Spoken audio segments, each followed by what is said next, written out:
दोस्तों, मैं हूं विशाल आजम। आप देख रहे हैं न्यूज़ 18 का सोशल मीडिया प्लेटफॉर्म। इस वक्त की बड़ी खबर आपको देने जा रहे हैं। ईरानी रेड क्रिसेंट ने आलमी इदारा सेहत यानी वर्ल्ड हेल्थ ऑर्गेनाइजेशन से मुतालबा किया है कि वो तिब्बी ढांचे, मेडिकल इंफ्रास्ट्रक्चर्स, तिब्बी ढांचे पर अमेरिका इसराइल के हमलों की मजम्मत करे, इसे कंडेम करे और इनके खिलाफ कार्रवाई करे।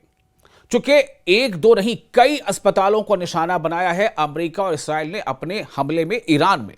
पता नहीं क्या मामला है। आपको लड़ना ईरान से होता है, आप अस्पतालों पर बम गिराते हो। आपको गजा में हमास से लड़ना होता है, आप स्कूलों पर, अस्पतालों पर बम गिराते हो, आप कम्युनिटी सेंटर पर बम गिराते हो। तो ईरानी रेड क्रिसेंट सोसाइटी IRCS, ईरानी रेड क्रिसेंट सोसाइटी ने आलमी इदारा जो वर्ल्ड ऑर्गेनाइजेशन है, वर्ल्ड हेल्थ ऑर्गेनाइजेशन, उससे मुतालबा किया है कि वो ईरान के तिब्बी ढांचे पर जारी अमेरिका इसराइल हमलों की मजम्मत करे, इसे कंडेम करे, इसकी निंदा करे और इस जारहियत को रोकने के लिए फौरी इकदाम करे।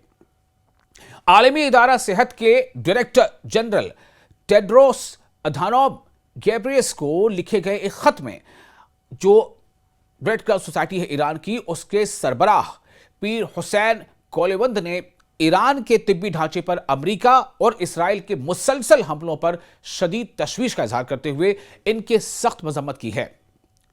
कोलियोंद के मुताबिक 28 फरवरी को ईरान के खिलाफ अमेरिका इसराइल फौजी इत्तेहाद की जानिब से बिला इश्तिआल यानी अनप्रोवोक्ड जारहियत के आगाज के बाद से मुल्क भर में 292 अस्पतालों, तिब्बी मराकज, फार्मेसियों और IRCS यानी ईरानियन रेड क्रॉस सोसाइटी की शाखों को, ब्रांचेस को नुकसान पहुंचाया गया है या वो तबाह हो चुकी हैं। अब आप जरा सोचें कि अमेरिका और ईरान किसके खिलाफ जंग लड़ रहे हैं, यानी अमेरिका और इसराइल किसके खिलाफ जंग लड़ रहे हैं? क्या अस्पतालों के खिलाफ?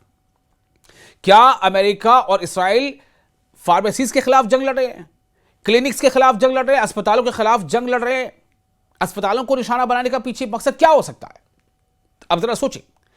और फिर उन्हीं इसराइल के जो लीडर वो क्या कहते हैं कि ईरान जो है वो आम कॉलोनीज और जो लोग अवाम हैं उनको निशाना बना रहा है। आपने क्या किया? हमले की शुरुआत किसने की?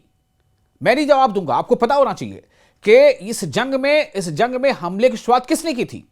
आप खुद सोचें। तो भाई, अगर कोई किसी को मारने के लिए आएगा तो वो बचने की तदबीर तो करेगा ना। लेकिन आप हमले की शुरुआत भी करते हो। आप हमले करते हो स्कूलों पर जहां बच्चियां पढ़ रही होती हैं।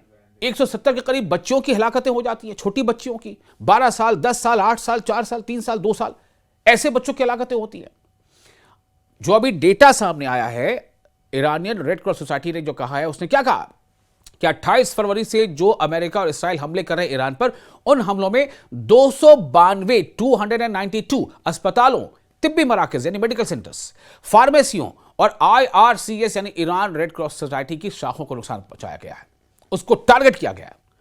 उन्होंने मजीद कहा, यानी IRCS की जो सरबराह हैं, जो ईरानी रेड क्रॉस सोसाइटी के सरबराह हैं, उन्होंने बताया कि इस दौरान कम से कम 22 तिब्बी अमले के अफराद जाँ बहक यानी कि उनकी मौतें हो गई और 113 जख्मी हुए हैं, जबकि 48 एम्बुलेंसेज और इमदादी गाड़ियां तबाह हुई हैं या मुतासर हुई हैं। जो लेटर लिखा गया है WHO को, उसमें यह कहा गया है कि तेहरान के मुतासरा अस्पतालों में गांधी, मतहरी, यास, आरमान, सैयद-उश-शुहदा, खातम, रूजबा, आरिश, तालकानी, राजी और अज़-ज़ुहरा अस्पताल शामिल हैं। कोलियोंद ने मजीद बताया कि दारुल हुकूमत के तमाम अस्पतालों में से, दारुल हुकूमत मतलब किसे कहते हैं? दारुल हुकूमत मतलब राजधानी, कैपिटल सिटी। तो दारुल हुकूमत के तमाम अस्पतालों में से 13 मुकम्मल तौर पर फ़आल हैं, 5 जुज़वी तौर पर काम कर रहे हैं और 13 बंद हैं और 7 को खाली करा लिया गया है। इसके अलावा 17 हंगामी इमदादी मराकज़ और IRCS के शाखें तबाह हो चुकी हैं, जबकि IRCS यानी ईरानी रेड क्रॉस सोसाइटी का जामे बहाली मरकज शदीद नुकसान का शिकार हुआ है।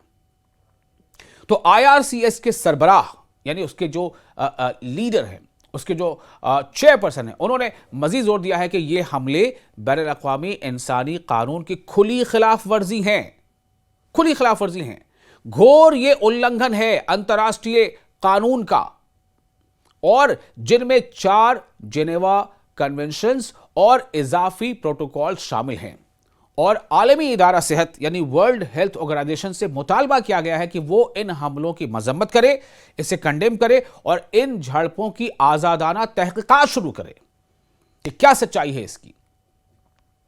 कोलियोंद ने आलमी इदारे से यह भी मुतालबा किया है कि वो इंफ्रास्ट्रक्चर की दोबारा तामीर के लिए जरूरी मुआवनत फराहम करे। यह किससे मुतालबा किया गया है?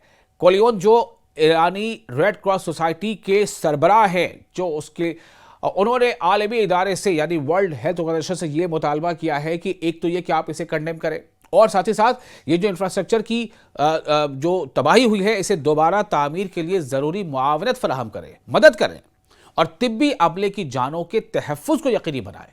जो पैरामेडिक्स या जो डॉक्टर्स वहां पर तैनात हैं उनकी जानों की हिफाजत को यकीनी बनाइए। आपसे तवक्को की जाती है, वर्ल्ड हेल्थ ऑर्गेनाइजेशन है आप। उन्होंने यह भी खबरदार किया है कि इस मामले पर खामोशी या ऐसे हमलों को रोकने में ताखीर शहरियों की जानों को खतरे में डाल देगी और बैनुल-अक़वामी इंसानी कानून की मौसरियत को कमजोर करेगी। जो इंटरनेशनल लॉ है ह्यूमन्स के लिए, ह्यूमन सेफगार्ड के लिए, उसको ये काफी असर डालेगी। IRCS ने जोर दिया है कि वो दरखास्त पर WHO यानी वर्ल्ड हेल्थ ऑर्गेनाइजेशन को माविन शवाहिद और दस्तावेजात फराहम करेगा, यानी कि उसको जितनी भी चीजें चाहिए होंगी इससे रिलेटेड, अगर डॉक्यूमेंट्स चाहिए, प्रूफ्स चाहिए, सबूत चाहिए, वीडियोस चाहिए, तो वो प्रोवाइड कराई जाएंगी।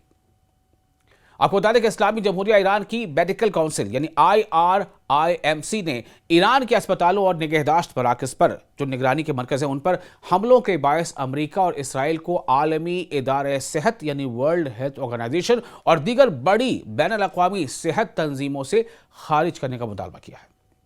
ईरान ने खलीज फारस और इसराइल के ज़ेर कब्जा इलाकों में अमरीका से मुतल्लिक़ा तनसीबात को अपनी जवाबी कार्रवाइयों से मुस्तस्ना रखा है। यह ध्यान रखने की चीज़ है, ईरान ने खलीज फारस और इसराइल के ज़ेर कब्जा इलाकों में अमरीका से मुतल्लिक़ा तनसीबात को अपनी जवाबी कार्रवाइयों से मुस्तस्ना रखा है।